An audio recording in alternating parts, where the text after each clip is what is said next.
नमस्कार. मी Astroguru doctor ज्योती जोशी सर्व ज्योतिषप्रेमी व अभ्यासकांचं मनपूर्वक स्वागत करते. आजपासून आपण गीता आणि ग्रहयोग या अत्यंत नाविन्यपूर्ण अशा मालिकेला सुरुवात करीत आहोत. गीता आणि ग्रहयोग याचा संबंध स्पष्ट करणारी माहिती तुम्ही याआधी कुठेही ऐकलेली नसेल किंवा वाचलेली देखील नसेल. मात्र या दोघांचा खूप जवळचा संबंध आहे. ग्रहांचं कारकत्व स्पष्ट करणारं खूप मोठं ज्ञान भगवद्गीतेमध्ये आहे, जे आपण या मालिकेत ज्योतिषप्रेमींसमोर मांडण्याचा प्रयत्न करणार आहोत. त्यामुळे आजचा भाग ही संपूर्ण मालिका शेवटपर्यंत बघायला विसरू नका. यातून तुम्हाला शास्त्रीय माहिती नक्कीच ऐकायला मिळेल. तसंच ही माहिती तुम्हाला आवडल्यास व्हिडिओला शेअर देखील नक्की करा, जेणेकरून ती इतरांपर्यंत पोहोचू शकेल.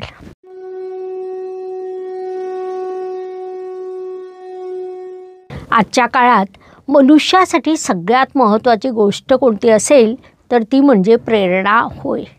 एखाद्या गोष्टीतून जेव्हा आपल्याला प्रेरणा मिळते तेव्हा असाध्य बाब देखील साध्य होऊ शकते.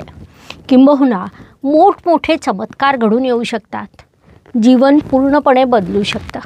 याची अनेक उदाहरणं आपल्या आजूबाजूला असतात.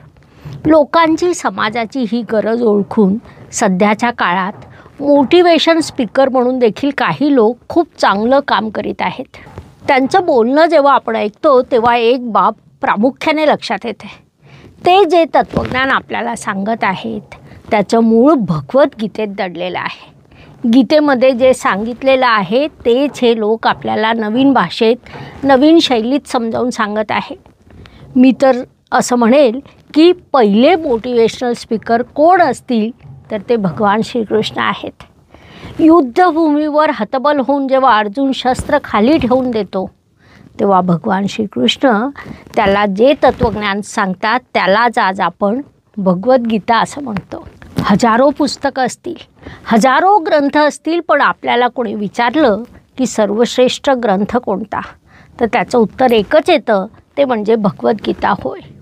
आपला धर्म अत्यंत प्राचीन आहे. आपलं ज्ञान प्राचीन आहे. ऋषीमुनींनी निर्माण केलेलं हे ज्ञान आपला सनातन धर्म अत्यंत महत्त्वपूर्ण आहे. फक्त मधल्या काळात पाश्चात्य देशांनी भारतीयाचं हे ज्ञान मान्य केलं नाही. आपल्या महाभारत आणि रामायणाला त्यांनी कथा म्हणून बाजूला ठेवलं. सत्य कधीच लपून राहत नाही, ते शाश्वत असतं. त्यानुसार त्या कथा नाही, त्या गोष्टी नाहीत, हा आपला समृद्ध असा इतिहास आहे. महत्त्वाची बाब म्हणजे आता अनेक सांस्कृतिक, भौगोलिक, वैज्ञानिक पुरावे देखील सापडत आहेत.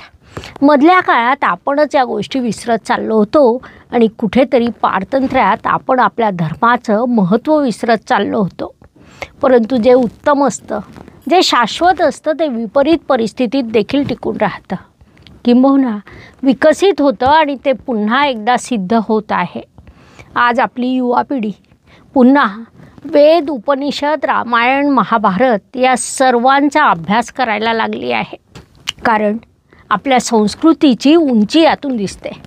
या सर्वांचं सार म्हणजे भगवद्गीता होय. हे सर्व मी तुम्हाला सांगते कारण आपण याच गीतेवर, या ज्ञानावर एका वेगळ्या पद्धतीने अभ्यास करणार आहोत. अर्थात तो अभ्यास म्हणजे ग्रह आणि गीता असा होय. हे कदाचित थोडं वेगळं वाटत असेल. हे आजपर्यंत तुम्ही कुठे ऐकलेलं किंवा वाचलेलं देखील नसेल. कारण माझ्या मते ग्रह आणि गीता याचा संबंध आजपर्यंत कोणी जोडलेला नाही. मात्र ग्रह आणि गीता यांचा खूप सखोल असा संबंध आहे. आपल्या आयुष्यात जे काही घडतं ते सर्व ग्रहांमुळे घडतं. आपल्या जन्माच्या वेळेस ग्रह कुठे कुठे फिरत होते याचा आपल्या स्वभावावर, निर्णयावर आणि सवयींवर मोठा प्रभाव घडून येतो. ग्रहांमुळे निर्माण होणाऱ्या या स्वभावावर जिंकायचं बळ आपल्याला मिळतं ते गीतेतून. म्हणूनच आपण गीता आणि ग्रहयोग याचा संबंध दर्शवणारी एक मालिका सुरू करीत आहोत. गीता जी आपल्याला ग्रहांवर विजय प्राप्त करण्याचं बळ देते. या मालिकेत आपण अभ्यास करणार आहोत शनिदेव आपल्याला शिकवतात कर्म कसे करायचे. मंगळ ग्रह सांगतो शौर्य म्हणजे काय. बुध ग्रह आपल्याला चांगलं वाईट ओळखण्याची कला देतो. मन शांत कसं ठेवायचं हे आपल्याला चंद्र शिकवतो. तर खरं ज्ञान आणि खरी दिशा देण्याचं कार्य गुरु देतो. तसंच भोग आणि सुख याचा आनंद घेत असताना भान कसं ठेवायचं हे आपल्याला शुक्र ग्रह शिकवत असतो. सूर्य आपल्याला स्वतःची ओळख आणि आत्मबोध शिकवतो. म्हणूनच आपण सूर्याला आत्माकारक देखील म्हणतो. तर राहू आणि केतू हे 2 ग्रह मोह भ्रम यावर मात कशी करायची हे शिकवतात. थोडक्यात ग्रह तुमचं आयुष्य घडवतात आणि त्यांच्यावर विजय कसा मिळवायचा हे भगवद्गीता शिकवते. तुम्ही कधी विचार केला आहे का की ग्रह आपल्या आयुष्यावर एवढा मोठा परिणाम कसा करतात? कधी अडथळे येतात, कधी संधी येते, कधी मन गोंधळतं, तर कधी शांत असतं. हे सर्व कुठून येतं?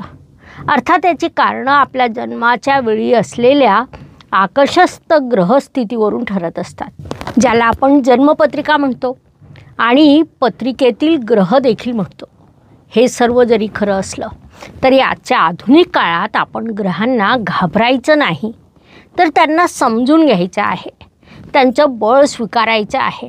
मग आपलं मन आपला निर्णय वापरायचा आहे आणि त्यावर यश देखील मिळवायचं आहे. ग्रहांचं बळ म्हणजे काय? तर कारकत्वानुसार ग्रहांचं बळ ठरलेलं असतं. त्यानुसार शनिदेव आपल्याला कर्म शिकवतात, म्हणून त्यांना कर्मफलदाता असं देखील म्हटलं जातं. मंगळ आपल्याला संघर्षातून विजय प्राप्त कसा करायचा याचं सामर्थ्य देतो, त्यामुळे आपण मंगळाला सेनापती म्हणतो. बुध ग्रह आपल्याला विवेक शिकवतो, तर चंद्र मनाची स्थितप्रज्ञता दाखवतो. गुरु त्याग देतो, तर शुक्र संतुलन शिकवतो. सूर्य अर्थात रवी आत्म्याचा कारक असल्यामुळे तो आत्मबोध देतो आणि राहू केतू आपल्याला मोहातून मुक्तीचा रस्ता दाखवतात. मग या सर्वांचं संतुलन कसं साधायचं?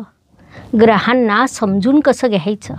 गीतेतील त्याचा अर्थ कसा ओळखायचा? या दृष्टीने आपण एक नवीन प्रवास सुरू करीत आहोत.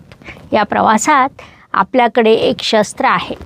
एक प्रश्न असतो की सर्वोत्तम शस्त्र कोणतं? तर त्याचं एकमेव उत्तर असतं की जे आपल्या हातात असतं ते सर्वोत्तम शस्त्र असतं. म्हणजे कधीकधी एखादा दगड देखील शस्त्र ठरू शकतो, जर तो वेळेवर व योग्य पद्धतीने वापरता आला तर. आज आपल्या हातात ॲस्ट्रोगुरू डॉक्टर ज्योती जोशी हे यूट्यूब चॅनल आहे. या चॅनलच्या माध्यमातून तुम्ही सर्व ज्योतिषप्रेमी, ज्योतिष अभ्यासक एका ठिकाणी जुडलेलो आहोत, एक कुटुंब झालेलो आहोत. यातून आपण विचारांची देवाणघेवाण करत असतो. त्यात आता आपण भगवद्गीता आणि ग्रहयोग हा विषय घेत आहोत. आपण या जगात राहतो, हे जग बदलणारं आहे, नक्कीच बदलणार आहे. त्यासाठी तुम्हाला देखील आतून बदलावं लागेल. चला तर मग सुरू करूया ही नवीन मालिका. गीतेच्या गाभ्याकडे, एक प्रेरणादायी, शाश्वत आणि निरंतर अभ्यासपूर्ण असलेली मालिका. ही मालिका तुम्हाला बघायची असेल तर व्हिडिओला लाईक करा, शेअर करा, सबस्क्राईब करा. तुमच्या मित्रांना सांगा, भावंडांना सांगा, आईबाबांना देखील सांगा, कारण हे ज्ञान प्रत्येकासाठी आहे, प्रत्येक भारतीय व्यक्तीसाठी आहे. मनुष्य आपल्या ग्रहांचा दास असतो, मात्र तो त्यांचा सहकारी होऊ शकतो. तसंच ग्रहांच्या योग्य उपयोगाने आयुष्य समृद्ध होऊ शकतं आणि तेच ज्ञान आपण प्राप्त करण्याचा प्रयत्न करणार आहोत. धन्यवाद. शुभम भवतु. जय ज्योतिष. नमस्कार. शास्त्राचा अभ्यास करण्यासाठी माझी मराठीतून 11, हिंदीतून 2 अशी पुस्तकं प्रकाशित झाली आहे. विशेष बाब म्हणजे मी स्वतः संशोधित केलेली ज्योती जोशी पद्धती अर्थात जे पद्धती या विषयावर स्वतंत्र ग्रंथ उपलब्ध आहे, त्याचा देखील लाभ घ्यावा. यूट्यूबची कार्यप्रणाली ही मुख्यतः लाईक, शेअर आणि सबस्क्राईबवर चालते. Please like, share and subscribe the channel. धन्यवाद. शुभम भवतु. जय ज्योतिष.